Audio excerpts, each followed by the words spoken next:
Biden remains atop the polls, Bernie proposes free college, and Buttigieg steps into dicey racial territory. I'm Ben Shapiro. This is The Ben Shapiro Show.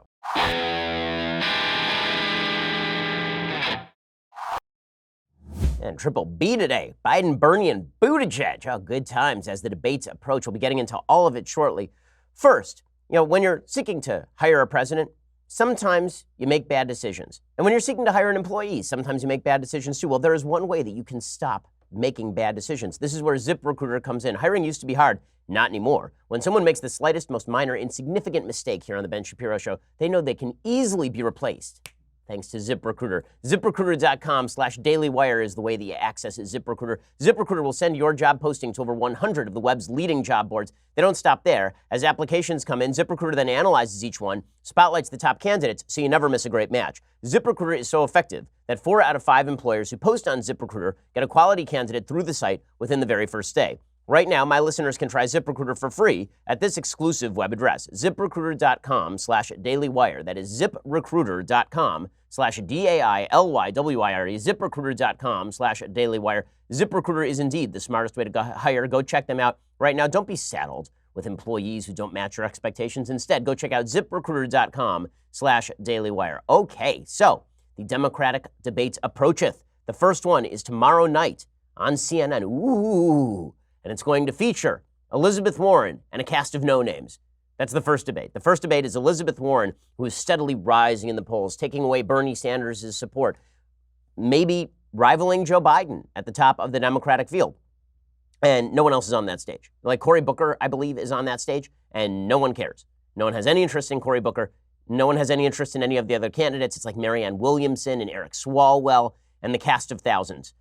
The big debate is the following night. The big debate is Thursday night. That's the one where you get Biden and Buttigieg and Bernie, and it's all party central over there. But tomorrow night is the sort of more boring debate where Elizabeth Warren does get her showcase. At the same time, she's sort of getting left out. She's sort of getting left, particularly if the second debate elevates into a Biden versus Bernie fight, which is what everybody sort of foresees at this point and what Bernie needs to happen. Right now, if Bernie wants to elevate himself above Warren, he needs to regain control of the narrative. He needs to wrest that control away from Elizabeth Warren, who's receiving these odes, these pans from the media, these huge profiles. She has ideas. She has plans. Ooh, so many ideas and plans. Weird, because Bernie had those plans first, and they were more extreme. As we'll see, Bernie has responded to this by posing even more extreme plans. The beauty of being in the Democratic Party is if you're ever short of an idea, just promise to make more things free. It's really simple that way. But here is the current state of the Democratic primary, according to a Morning Consult poll. And this is actually a little bit surprising. So, according to this Morning Consult poll, Joe Biden remains the heavy frontrunner at 38% in the primaries. Now, that, of course, means that he has not really felt the impact of the whole he was hanging out with segregationists and he's racially insensitive and all of this. There's not a lot of evidence that's damaged him at all. In fact, these same poll numbers show that something like 30% of black folks who supported Joe Biden say they still support Joe Biden. 27% said they don't care. And only 20% said they were less likely to support Joe Biden. That's not a significant amount of movement. So Joe Biden is up at 38%, which is precisely where he was a couple of weeks ago in the Morning Consult poll, which shows that his candidacy is durable. Now, is it durable enough to withstand a singular challenger? Right now, he can hold off a field of 1,000. But can he hold off a field of one? This was the question for Hillary Clinton against Bernie Sanders. This will also be the question for Joe Biden against presumably Elizabeth Warren or Bernie Sanders, or if Kamala Harris starts to gain momentum, Kamala Harris. As we'll see, I think Pete Buttigieg is in serious trouble this early on. So Bernie Sanders is in second place right now with 19%. This is also kind of surprising from the Morning Consult poll. A lot of the recent polls have showed that Elizabeth Warren was climbing over Bernie Sanders for that second place spot, that she was gaining momentum, that Bernie was losing momentum. Well, Elizabeth Warren is gaining momentum according to the Morning Consult poll. She's up a couple of points to 13%, but she's still trailing Bernie Sanders by 6 in this Morning Consult poll, and they are both far behind Joe Biden. Now, as I say, if you aggregate together all of the far left progressive votes, this is a much closer race, right? If Bernie Sanders and Elizabeth Warren and Pete Buttigieg and Kamala Harris were all one candidate, that candidate would be receiving 45% of the vote to Joe Biden's 38% of the vote. Joe Biden may have a 38% ceiling. So that means that if the field winnows quickly, then Joe Biden could be in trouble. If, however, the field remains disparate, then Joe Biden just runs right up the center the way that Donald Trump did in 2016 and takes the nomination. Elizabeth Warren is at 13, and then you get to the also-rans. Pete Buttigieg is stuck at 7%. Kamala Harris is stuck at 6%. She really has experienced significant failure to launch. Beto O'Rourke all the way down at 4%. The former darling of the Democratic Party when he was running against Ted Cruz, that dude is stuck all the way down at 4%, going nowhere fast. Cory Booker at a minuscule 3%. Andrew Yang, my boy Andrew Yang, at 2%. So I'm kind of happy about that because Andrew Yang I actually think is at least a nice person who doesn't despise everybody who disagrees with him. So that's kind of nice. So Andrew Yang at 2% and Michael Bennet for some reason at 1%. Kirsten Gillibrand not even charting. As always, the best part of this entire story. Okay, so Elizabeth Warren, however, is gaining momentum in one of the more radical polls. So there's a survey from MoveOn.org. Last time around, Bernie Sanders won going away among the MoveOn.org crowd. He was up at like 80% among the MoveOn.org crowd. Now, that's also because he was pretty much the only one running against Hillary Clinton. It wasn't like there was a huge field to choose from. Was the MoveOn.org crowd going to move over to Martin O'Malley or something? It was Bernie Sanders or bust.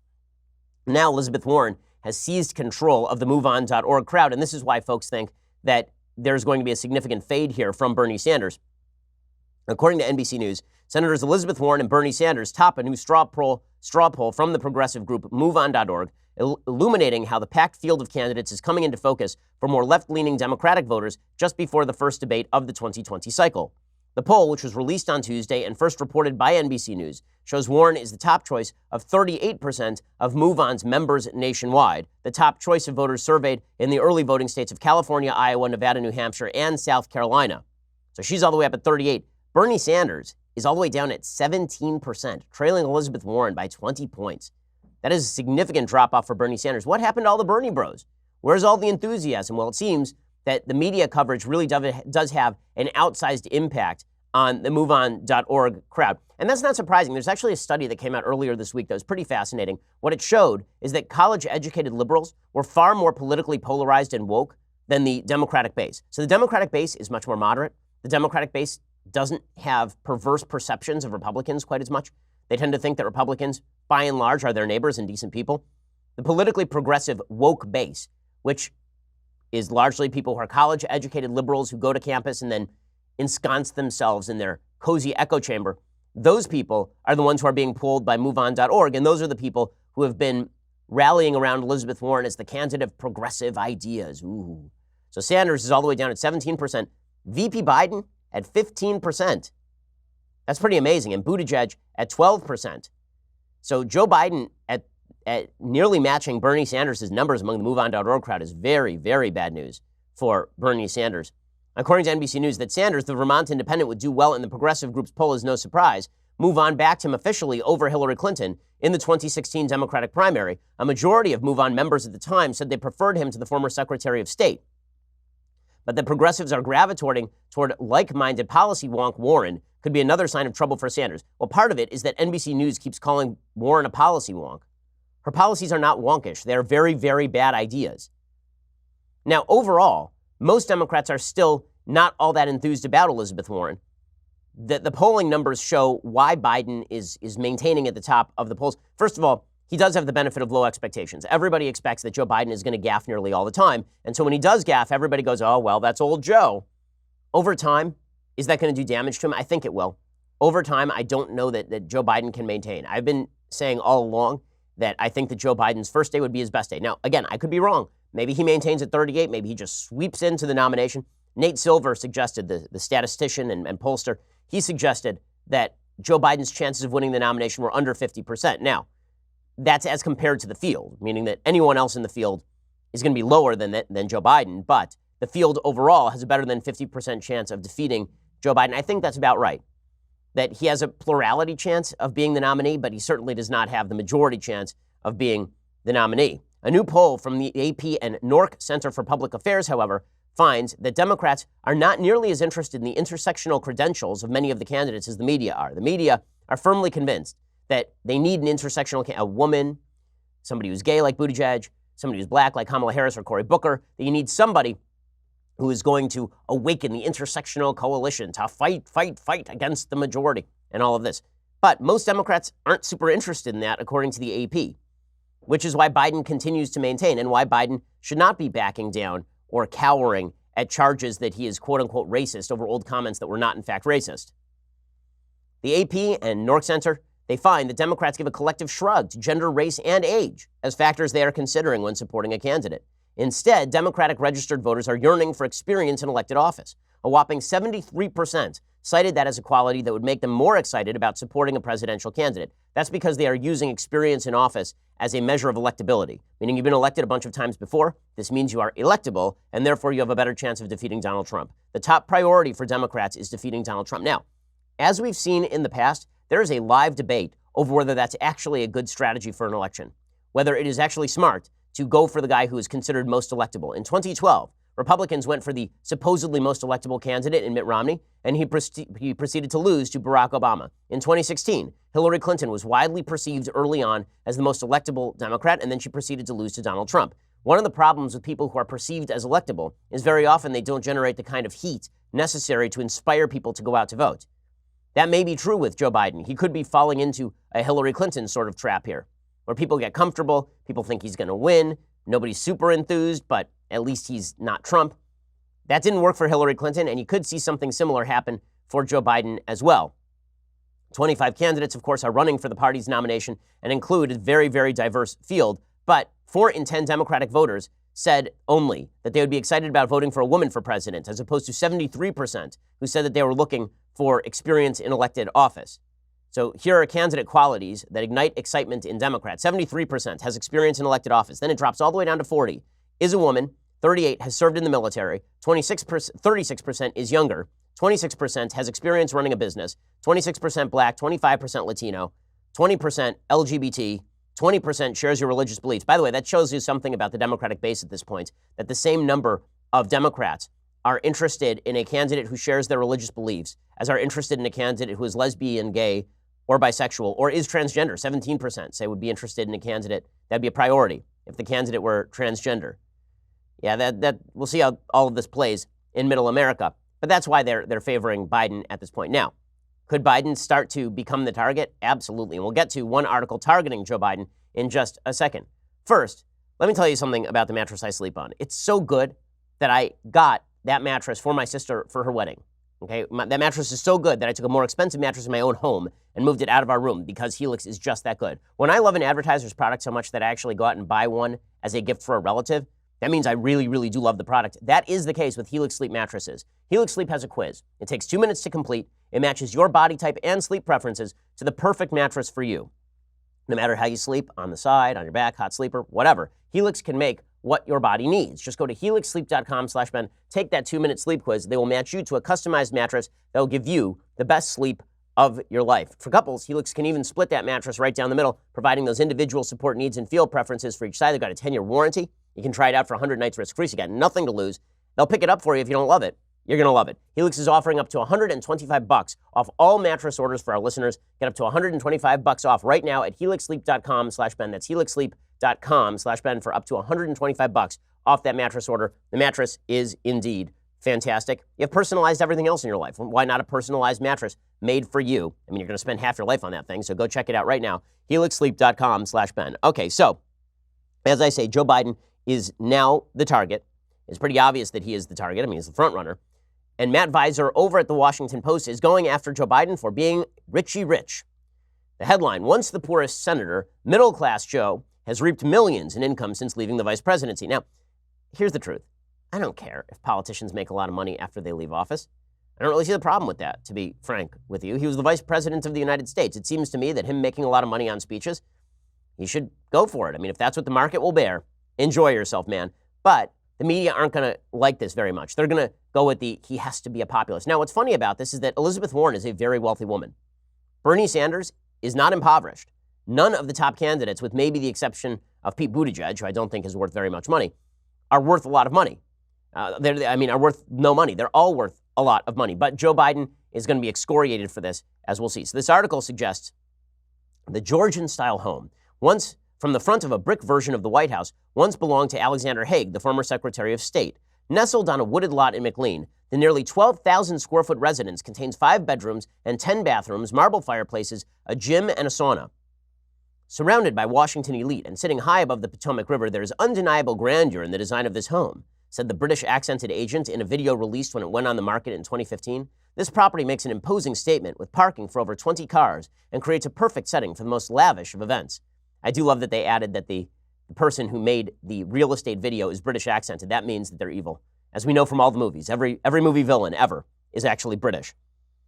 This may have been the residence to a very important person, he continued, but I suspect it will be the home to many more. It's currently home to Joe Biden. The house was purchased for $4.25 million, so that's an expensive home, in June 2016 by Mark Ein, a wealthy venture capitalist who lives next door to Joe Biden. Joe Biden and his wife Jill have been renting this house.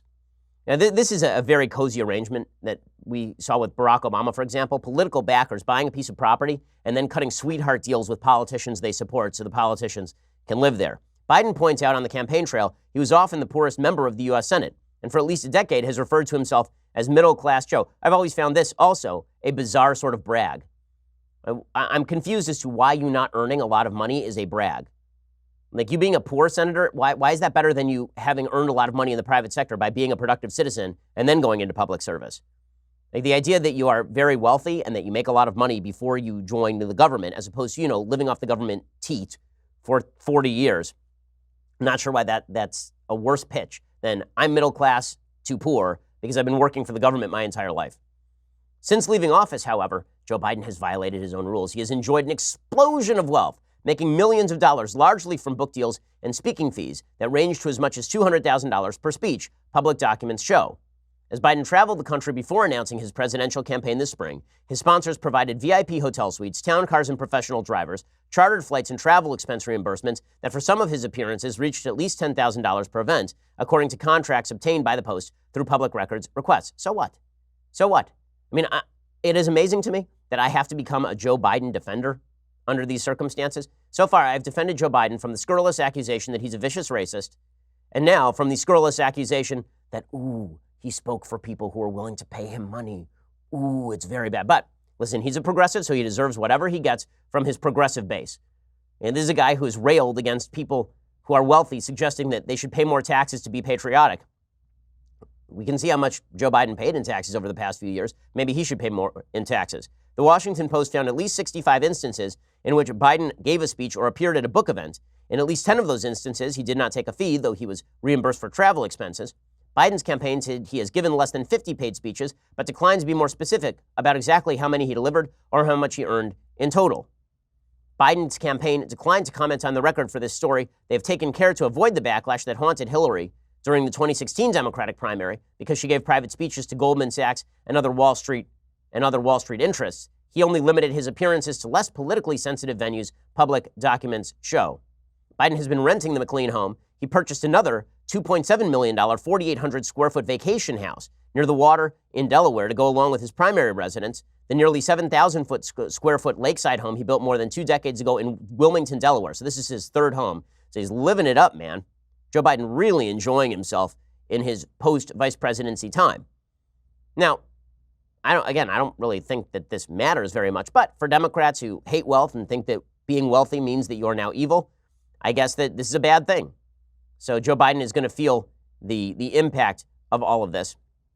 A review of his previous tax returns show that Biden's adjusted gross income at $215,000 in 1998, the first year he has made available. It remained in that neighborhood until 2009. By Biden's final years in office, the couple's gross income totaled about $390,000 annually, and they donated nearly nothing to charity. For the 10 years preceding 2008, they donated an average of $369 annually to charity. This is one of the beautiful things about being a Democrat. It means never having to give charity.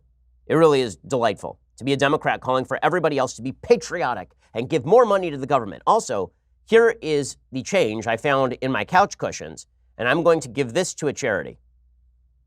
For an average of $369 annually to charity, there was never a point in my adult life where I gave that kind of money to charity. I mean, I was making way less money than Joe Biden was here, and I was giving more. And I am not the ideal of charity. There are people who give way more in charity than I do. The total increased when Biden served as VP, with donation of book proceeds to charity, clothing to Goodwill, and other contributions. The 2015 forms show he has taken out a mortgage on his Delaware home in 2013. He also took out a line of credit on his home the next year. His Delaware estate became the source of income for several years. So they're doing well. They're doing well. In April of 2017, he signed a book deal that was worth $8 million, covering 3 books, 2 by the VP and 1 from Joe Biden. 2 of those books have been published to date. So high income Joe, high net worth Joe, doesn't have the same sort of ring as middle class Joe. And we'll see how Democrats try to exploit that, saying that Biden is out of touch. That'll be the pitch, right? Biden is out of touch on issues of race. He's old, and now they're going to say he's out of touch with the common man because he's rich. It'll be amusing to watch the fellow progressives make him their targeting, their target. It'll be very amusing to watch that, frankly. It is incredible to watch how far left the Democratic Party has moved. I mean, Joe Biden was on the progressive wing of the Democratic Party for many years, just as Nancy Pelosi was the leader of the progressive wing of the Democratic Party in Congress for many, many years, until AOC arose, at which point Nancy Pelosi became a moderate. The fact that Joe Biden is now considered the moderate in the Democratic Party is pretty astounding. It is a pretty astounding thing. In just a second, we'll get to Bernie Sanders, who's been stumbling along the way, and thus he has announced his new strategy, free crap for everyone. By free crap for everyone, he means that you and I will pay for the free crap he wants to give people in return for their votes.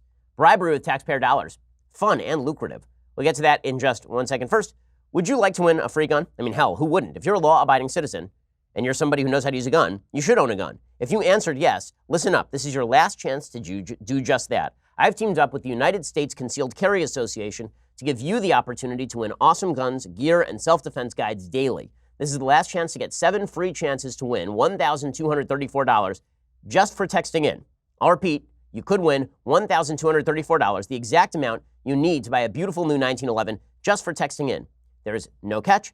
As always, your information is kept safe. Text the word WIN to 87222 to see the gun and lock in your 7 free chances to win. The USCCA is committed to helping responsibly armed Americans. That's why they offer giveaways like this. But you need to hurry because it all ends on this Friday, June 28th. Text WIN to 87222 right this moment to enter. And as an extra bonus, the first 2,000 people to enter also will be sent a USCCA concealed carry guide completely free. By the way, it's a great organization. Text WIN to 87222. Get your 7 entries and free concealed carry guide. Text WIN to 87222, WIN to 87222. Okay, so Bernie Sanders looks to be on the ropes in this campaign. He's dropping in the polls. He's holding steady in a few of them at around 20%, but he is certainly nowhere near to challenging Joe Biden in supremacy in these polling numbers. He's basically getting doubled up by Joe Biden or surpassed by Elizabeth Warren. And that means that Bernie Sanders has to announce free stuff. The time has come. It's time for Bernie Sanders to announce free stuff. So yesterday, he announced that he wants to cancel the entirety of all student loan debt in the United States and presumably also going forward. So this is going to cost like $3 trillion. He says that he wants to spend $1.6 trillion right now. The case that he made on Twitter was, if we can bail out Wall Street, then we should be able to bail out student loans. I love that kind of logic. If we can do this thing that no one liked and everyone thought was bad, then we can also do this non sequitur. Great argument. Here is Bernie Sanders yesterday on the lawn, on CNN, telling all the younger people, first get off my lawn, second I'm paying off your student loans. This proposal will make it possible for every person in America to get all of the education they need, regardless of their financial status. This means making public colleges, universities, and HBCUs tuition-free and debt-free by tripling the work-study program, expanding Pell Grants, and other financial incentives. Okay, so we're going to just pay off everybody's student loans. Now, there are a million reasons this is a crap idea. Reason number 1, disproportionately, the people with student loans are people who are middle income and higher income, or who will be because they have college degrees. So you are now creating a regressive tax system whereby people who have either already paid off their student loans or people who didn't take student loans are paying for people who did take student loans. Second, you're incentivizing people to go to college without regard to their financial situation. And that's really stupid because the fact is that very often, if you're going to college to major in art history at the cost of $150,000, that's not a good deal for you and it's not a good deal for the taxpayer. You should be going to college to learn a trade. And banks are a great way of telling you what exactly they think you're going to make coming out of college. you can take out those loans, but banks may charge you a higher interest rate depending on your major. If this were all privatized, one of the great tragedies of the American higher educational system is the subsidization of individual choice in education by the taxpayer. So we're not talking about mandatory education now. We're not talking about school vouchers for seventh graders who have to go to a school. We are talking about people going to college to major in random crap that they completely don't need, and doing so on the back of people who are already earning the taxpayer dollars, many of whom are not going to college. And this is not a rip by saying that only dumb people don't go to college or something like that. That's silly. I know 1,000 smart people who didn't go to college. And I know 1,000 smart people who did go to college but probably didn't need to go to college. My business partner went to a community college for 2 years and dropped out. He's doing fine. He runs a business that employs 100 people. Okay, you don't have to go to college to be highly successful. By proclaiming that you do and that the taxpayer should foot the bill, we're engaged in something dumb. The reality is that many other countries that heavily subsidize higher education also do what's called tracking. Right? In Israel, they subsidize higher education. They also track the students at age 17, 18 years old, and basically you are tracked into engineering or you are tracked into some other field, and that way the government basically knows that they're getting their worth out of you. Bernie Sanders, on the other hand, would simply like to throw everybody into wokeness studies at the university and then have you pay for it and me pay for it. Also, what a sucker I was. I mean, my goodness, what a sucker I was. So I took out a bunch of student loan debt to go to Harvard Law School, and then I proceeded to pay off all of my student loan debt. And then I paid for the end of my wife's college education, and I paid for her entire medical school education. And we paid for that because we're married. And we are suckers, man. We should have just waited around. In fact, I want student loan reparations. I was sucker enough to pay back the government if she took a Pell Grant, which I don't remember, frankly. I was certainly sucker enough to pay back the banks that made us the loans. I feel like I deserve reparations from Bernie Sanders. If we're going to do this, then everybody who fairly paid their debt ought to be paid also. Why is it only the people who didn't pay their debt who ought to be paid? So the more irresponsible you were with your debt in taking it out and then not paying it back, the more I'm supposed to pay for it, even though I already did my job by paying back my debt. Here's the thing. Monetary incentives help you structure your decision-making in a more beneficial way. If you think that there are no consequences to your actions, you are very likely to take more irresponsible actions. Responsibility comes with consequences. I talked yesterday on my radio show about the difference between carefree and free. Bernie Sanders seems to identify the two. The idea is that he wants you to be true freedom, he says, comes from economic security. No, true carefree feeling comes from economic security. True freedom comes in living like an adult where you bear the consequences of your actions. This actually incentivizes you to take more responsible actions. Bernie Sanders wants to disincentivize all of that. Bernie Sanders would like for everyone to have no incentive to be responsible. And you can see how this thinking leads to utter silliness. So the venerable Alexandria Ocasio-Cortez, who is just a crown jewel of intellect in the United States Congress, she was out there yesterday stumping for Bernie Sanders' dumb plan. And she says that she told a very, very sad story about a girl who got into a dream college, but she couldn't afford to go. My heart wept. My heart wept. I was mentoring this girl, this young woman. Her name was Andrea. She was about 3 or 4 years younger than me.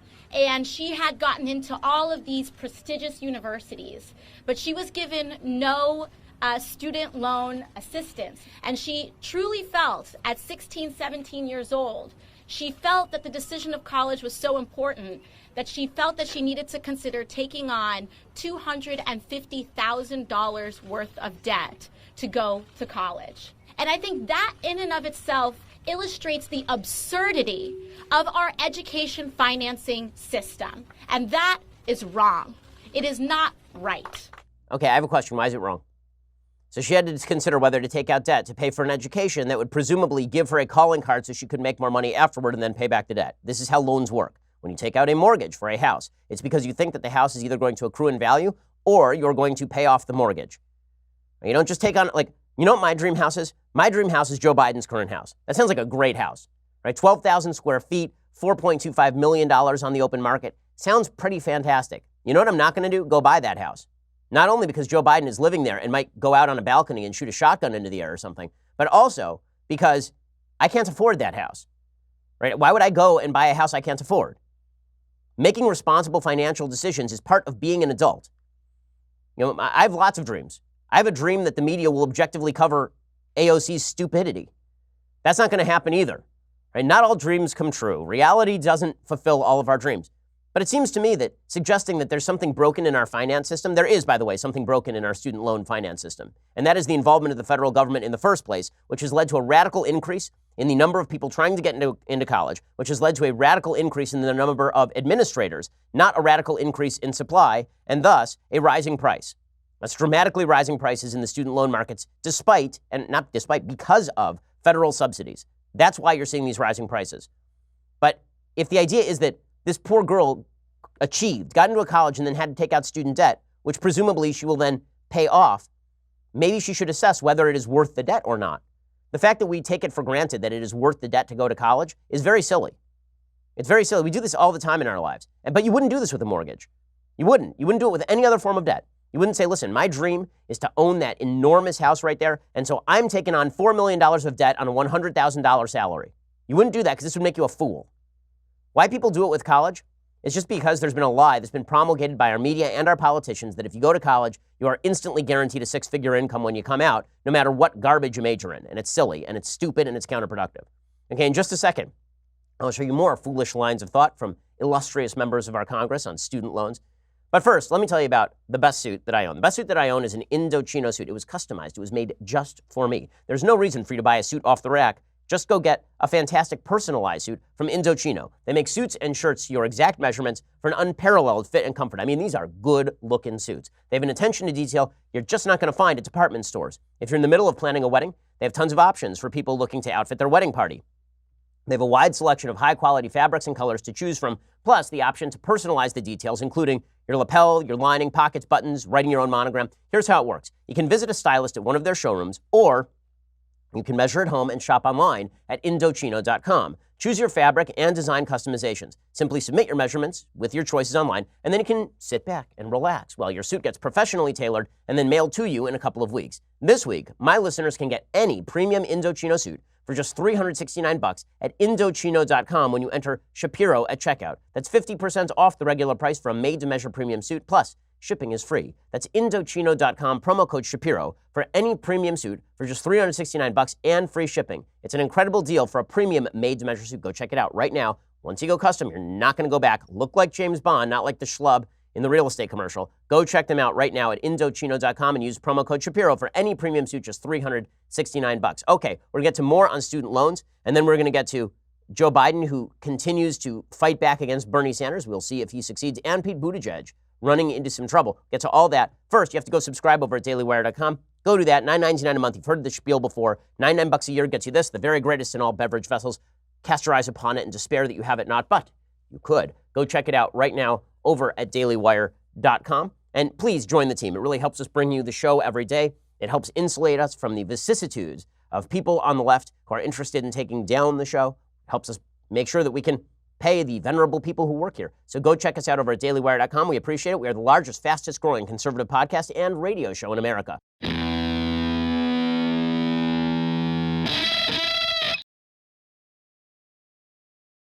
Okay, AOC wasn't just telling sad stories about others. No, AOC had a sad story about AOC. A very sad story about AOC, despite the fact that AOC is the youngest elected member of Congress, despite the fact that AOC is completely unqualified for her position on any intellectual or governmental level, despite the fact that AOC earns close to $180,000 a year and lives in a luxury apartment in Washington, D.C., she's a victim, don't you know? And she's a victim because she has student loan debt. Ooh, just like a lot of people, she has student loan debt. And this means that she has been victimized by the system. The system's bad. How do we know the system is bad? Listen to her case for why the system is bad. And let's see if you can spot the logical flaw in what she's saying. I will be completely honest. I will disclose my personal stake in this fight because I have student loans too. And I think it's so funny. A year ago, I was waiting tables in a restaurant, and it was literally easier for me to become the youngest woman in American history elected to Congress than it is to pay off my student loan debt. Okay, she is so unbelievably whiny. I'm sorry, stop bitching for a second. I mean, stop complaining. Like, that's so unbelievably whiny. I have student loan debt, poor little me, and therefore bail me out. I mean, talk about a privileged mentality. I voluntarily took out student loan debt And then I use my college degree to brag about how smart I am because I have a degree in international relations where apparently I learned things like Jeremy Corbyn is wonderful and we have concentration camps on the border. And also I have a minor in economics where I learned things like capitalism is very bad and also it's some sort of oppression to grow certain types of vegetables in Brooklyn or something. And then she stands around talking, oh, poor little AOC. The heart weeps. Oh, we all have to. Okay, so if her contention is that it was easier for her to get elected to Congress than to pay off her student loan debt, this is an excellent case for her not being in Congress. It's an excellent case. And I will tell you why. If you are unable to pay off your student loan debt, I have a proposal. If you are unable or unwilling to pay off your student loan debt, you should not be a representative in the public sphere. Number one, you got skin in the game and you're bailing yourself out. So if you're bailing yourself out, that's not great. That's not a great thing. Because here we're not talking about you keeping more of your own money. We're talking about you being forgiven debt that you voluntarily took out. She's basically Michael Scott in The Office, running out in public shouting, I declare bankruptcy. It's ridiculous. Like, if you can't pay for your student loan debt, don't take it out. And also, your voters should know that, like, really, if it was easier for you to be elected to Congress than to pay off your student loan debt, that doesn't say a lot about you. Maybe you should have worked on paying off your student loan debt like a responsible human being. By the way, how much of that $175,000 to be in Congress, which is basically a part-time job, doesn't sound bad to me. Seems like you could pay your student loan debt off right now instead of asking me to pay off your student loan debt, lady. Really ridiculous. Okay, and then finally we have Ilhan Omar. So Ilhan Omar, who may or may not have once married her brother, this is still under dispute according to the Minneapolis Star-Tribune.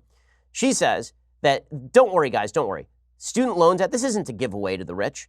We need to do it right now. It's not a giveaway to the rich to give a bunch of people who graduated college and voluntarily took out debt forgiveness for their loans, as opposed to, low-income people who have to take out loans from payday lenders and stuff. No, we should definitely make sure that people who graduated from Harvard with $200,000 in debt, that their loans must be paid off. That's not a giveaway to the rich, says Ilhan Omar.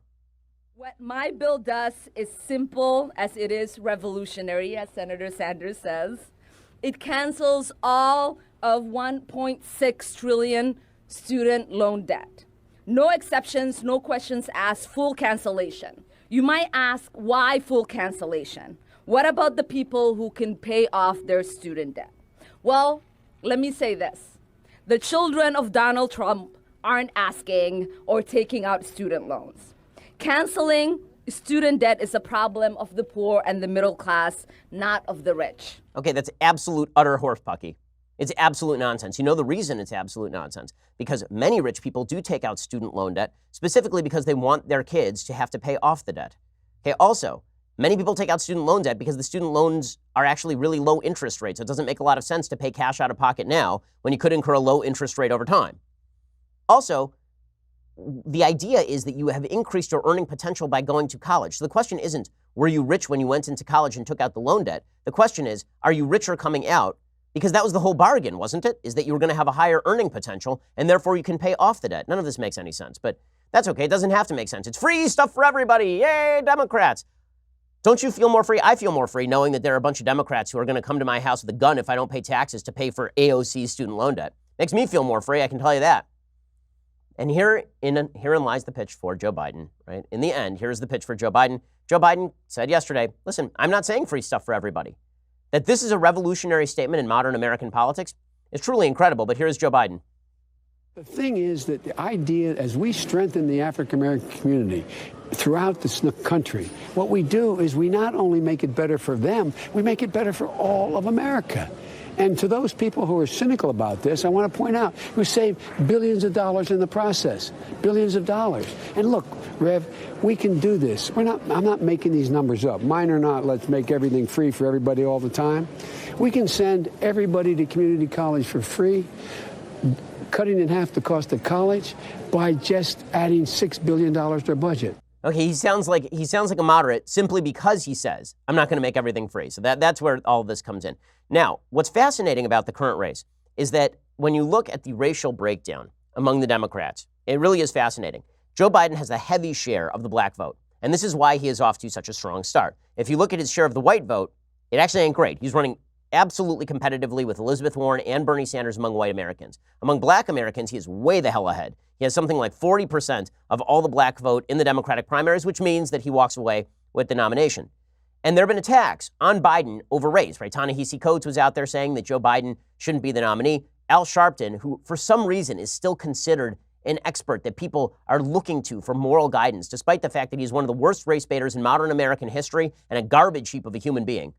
The man who was originally made famous by the Tawana Brawley hoax, a man who is deeply anti-Semitic. You know, pin back your yarmulkes and come on over to my house, he said right before the Crown Heights riots of 1991. He's shouting about diamond merchants right before Freddie's Fashion Mart gets burned down in the 1990s. This guy is considered somebody that everybody has to go visit and pay homage to. Al Sharpton, a terrible human being.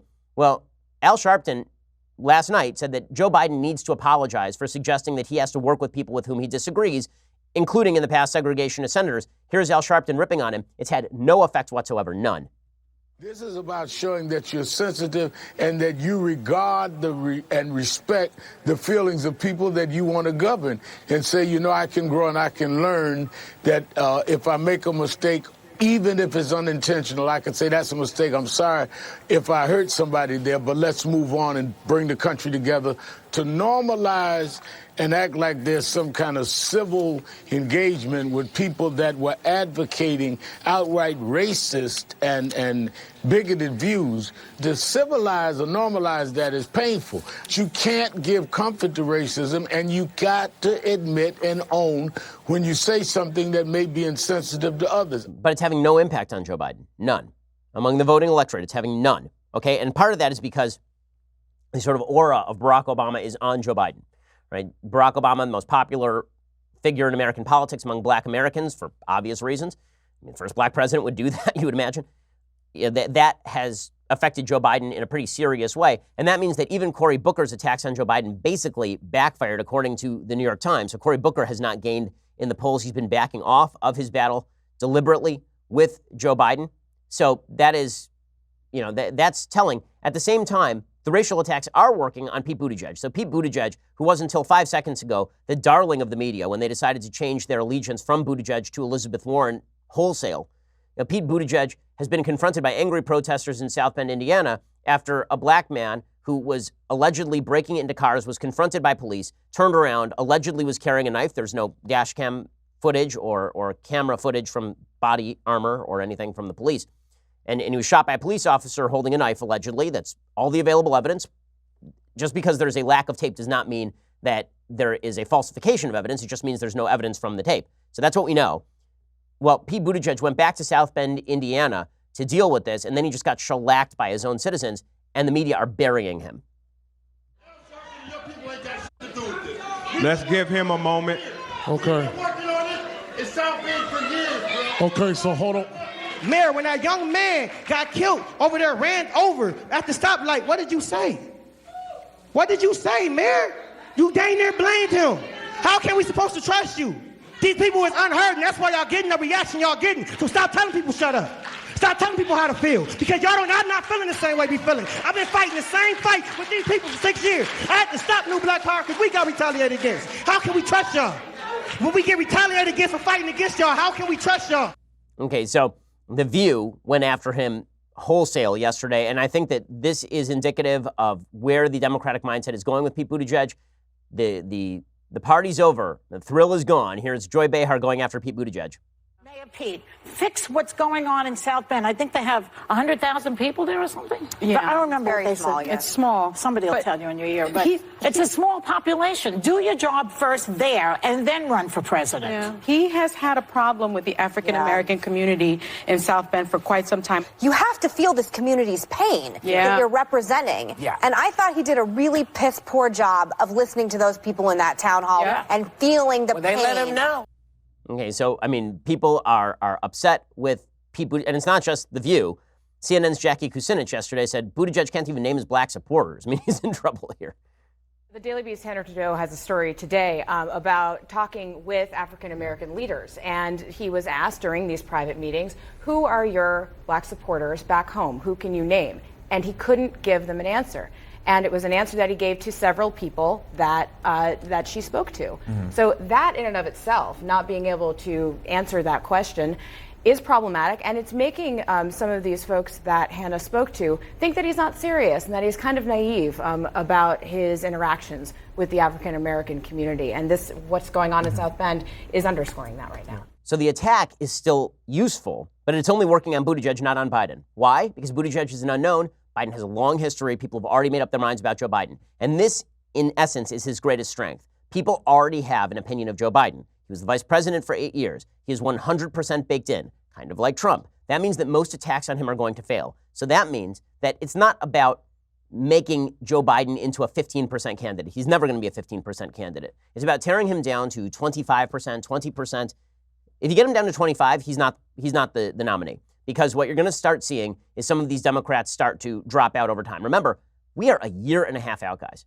I mean, it is June of 2019. The first primaries are not until, the beginning of February of 2020? So we are a solid 6 to 7 months away from the first primaries. That means that there are going to be some of these candidates who drop out. Their support is going to go other places. Biden's going to have to outlast a lot of folks.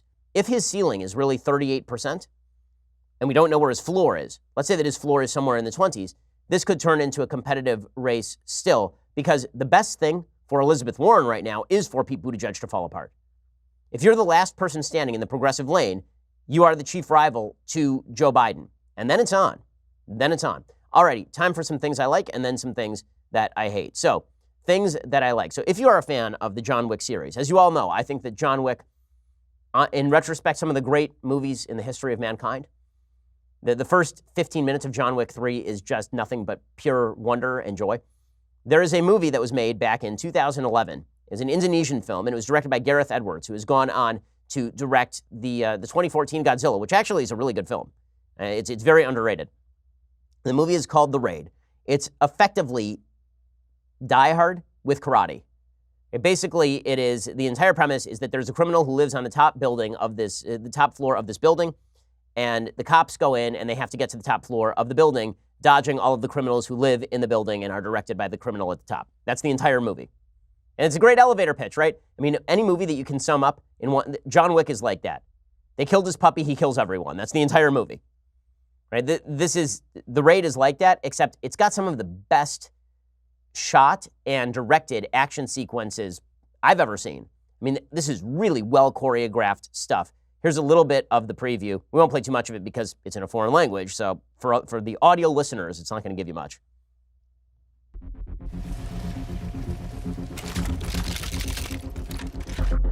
It says 20 elite cops. One ruthless crime lord. 30 floors of chaos. That's it. That's the entire pitch, guys. And the action sequences are just terrific. You've seen some of these actors in other things. So the guy who was sort of the breakout star from this ended up playing one of the parts in The Force Awakens. Actually, in Rogue One. He ends up playing one of the sort of jujitsu masters in Rogue One. The movie is really fun. It's really good. I look forward to watching The Raid, too. It's really funny. So I have a friend who works over at Vox, named Jane Costin, and Jane and I disagree on an enormous amount about politics, but we have very similar taste in movies, and we were agreeing that this is one of the great films in the history of film, The Raid. So go check it out. It's available, I believe, on Netflix. Certainly it's available for rent on Amazon. If you're into good action flicks that are completely mindless, this definitely ranks. It's pretty phenomenal. Okay, time for some things that I hate.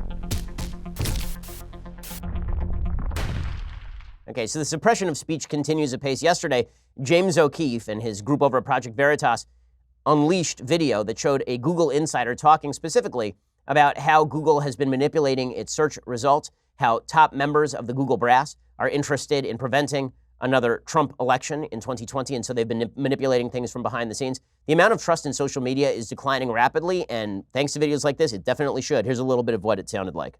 They are a highly biased political machine that is bent on never letting somebody like Donald Trump come to power again. 2020 is certainly on top of now my old organization. Organization Trust and Safety is top of mind. They've been working on it since 2016 to make sure we're ready for 2020. Elizabeth Warren is saying that we should break up Google. And like, I love her, but she is very misguided. Like, that will not make it better. It'll make it worse, because now all these smaller companies who don't have the same resources that we do will be charged with preventing the next Trump situation. It's like a small company. Okay, so Jen Janai is the head of responsible innovation at Google, and she's making the case that you can't break up Google because if you have too many small companies, then those small companies won't be able to police and stop Trump in 2020 the same way that they couldn't stop Trump in 2016. I mean, this is ugly stuff, and this is going to grow. We're going to see more of this because basically the Democrats, the Republicans are militating, I think, wrongly in terms of government tactics, but the Republicans at least are militating in favor of these platforms being open. Democrats are trying to threaten these companies. They're going to break them up unless they shut down speech they don't particularly like. And the headline over at Huffington Post, as we speak right now, is all about shareholders at MasterCard trying to get MasterCard to refuse to work with companies, to work with people they don't like. Now, there are a lot of people I don't like that these people also don't like. White supremacists, for example. But the Orwellian idea of having credit card companies and banks, you're starting to see this too, banks and credit card companies decline to do business, not with violent organizations, that's one thing, or organizations that sponsor violence or that violate the law, but with organizations that express opinions they don't like. So what, are we now going to have credit cards that are available by every different political orientation? So now if you voted for Donald Trump, you won't be able to use MasterCard. Is that where this is going? The reason I say that is not because this is a slippery slope argument. I think that you can prevent white supremacists without preventing Trump supporters, but I don't think the left is going to hold by that because the left conflates everyone. The hard left says I'm a white supremacist, even though I hate white supremacists, think they're evil. They threaten my life on a regular basis, and I have full-time security because of them. So do I trust these folks to draw the lines? No, I don't trust these folks to draw the lines. Huffington Post says, for months, MasterCard has tried to suffocate the creation of an internal committee that would monitor payments to white supremacists and far-right extremists. See, they're already broadening it out. But on Tuesday, Renegade shareholders will finally force a vote on the matter during the company's annual shareholder meeting. Like most credit card companies, MasterCard is hesitant to surrender profits by blocking violent white supremacists from using its services unless laws are being broken. Notice the coverage here from Huffington Post. Violent white supremacists unless laws are being broken. Well, which is it? If they're violent, the law is being broken. So they're not violent, are they? MasterCard currently processes payments for several extremist groups, including the League of the South, National Policy Institute, Proud Boys, Stormfront, VDARE, Identity Europa, Occidental Dissent, and Radix Journal, according to Color of Change. I don't like any of those organizations. That does not mean that we can withstand a climate in which the left gets to decide which companies get to work with which groups, even if those groups are not breaking the law. So now this is the next attempt. The next attempt is going to get banks to shut down people. And it starts with people you don't like, and pretty soon they're working on people you do. It's all good times. It's all good times. Sorry, quick correction on the raid. My producer's telling me. It was Gareth Evans who directed the raid. It was Gareth Edwards who directed Godzilla. My bad. Okay, in any case, back to the topic at hand. So when it comes to the attempts to use major companies to shut down people who you don't like, this is truly dangerous to America's discourse, and it kills all trust. You're going to end up with really radicalized politics simply because if you're banned from using certain types of credit card, where are you going to go? To the credit card that presumably will take you.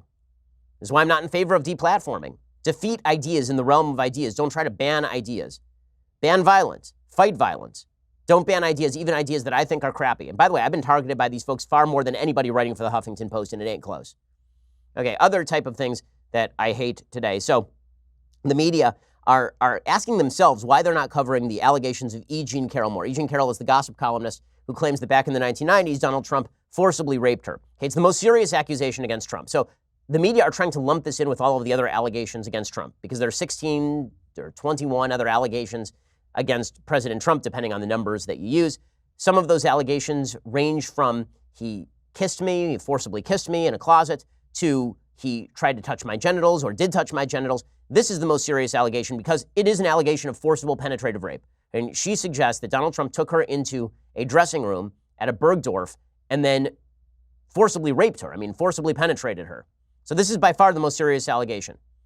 And you can take all these allegations seriously and say, as I have said for a very long time, that President Trump has a long record of being garbage with women, which he does, and still say that you still have to take each allegation as per the allegation. So I think many of the allegations about him forcibly kissing women, for example, those seem credible to me. I can't say I think that this allegation does not raise significant red flags.